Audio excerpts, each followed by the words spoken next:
Iwe mene toka egusuna lele no. Ewuare iko botebe isa.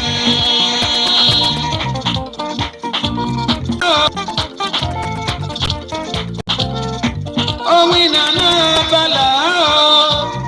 Iwe nu gege muloko. Owina na banu gege muloko. Tani sale nege pe mebe o.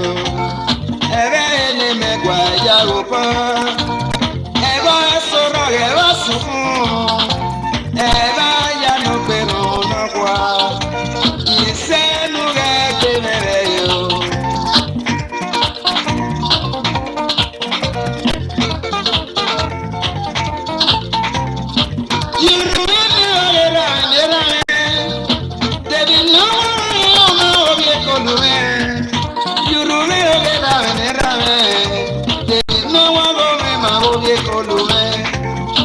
No ye can't pay my day. Over say get it just no ye woman. Urume oye niye. Uro yama I say go. Urume oye niye.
Idemudia company Nigeria limited warrior. Ọ̀nàrú lóko náà fún ọ́ ní iye kankan nílẹ̀ ìdílé àwọn olùrẹ̀ tí ó pa mí gbére ó pa mí dèbò lórí ẹ̀kọ́ ọ́. Ọ̀nà tí ní pọ̀pọ̀ ẹ̀rẹ́ náà ò Joseph Idemudia USA.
mere Jerusalem. Abanya kase webo. Oriri magi oriri o. Oriri no oriri o. Oriri no oriri o. Egeni yega risiago. Wada o ae no bawari o barato. Hey yawa no timo o ato o ga mose. Iyare no no me no. Wase wa ba wase fujo kema. Enari abarato o me yelegege. Ayẹyẹ lókè mọ́. Dàrọ́ ó yára ayé sí méjì kálọ̀ wéde kálọ̀ ọdún ìlú ọba.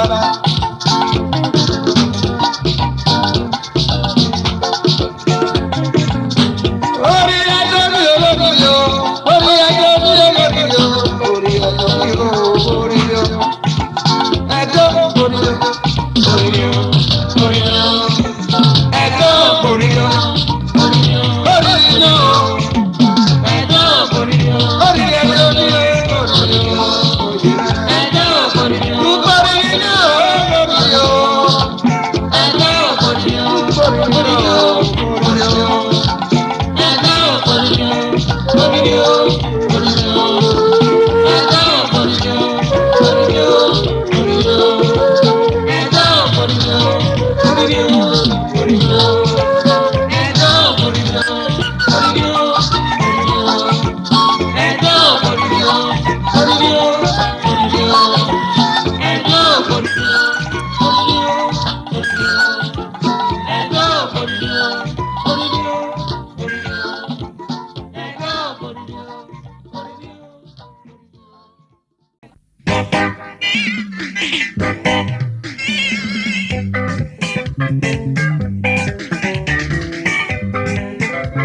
Let's pray. Oh Lord of hosts, Almighty Allah, we pray thee to give us a leader and not a ruler. We want a leader that will keep our national green, white, green flag flying.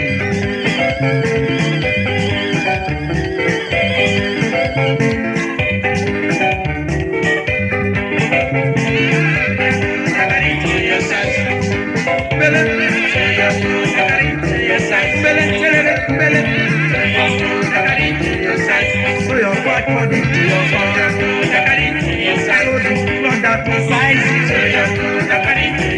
Cut your coat according to your cloth. So your skirt that will size you. Buy the shoe that will size you. Cut your coat according to your cloth. So the coat that will size you. Buy the pants that will size you. Buy some shirts that will size you. Cut your coat according to your cloth. Cut your coat according to your cloth.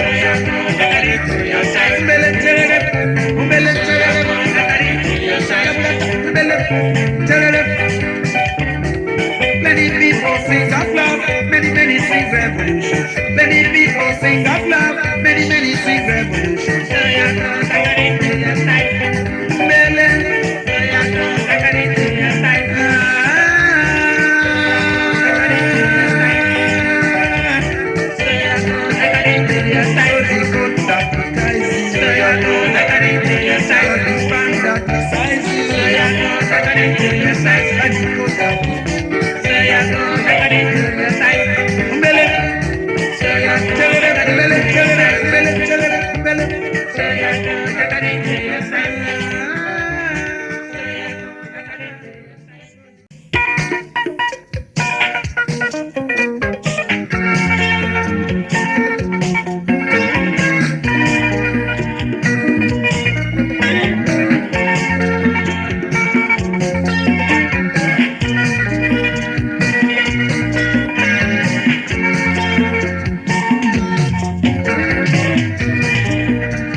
Ewuare yóò kọ́ karakọ́. Afọ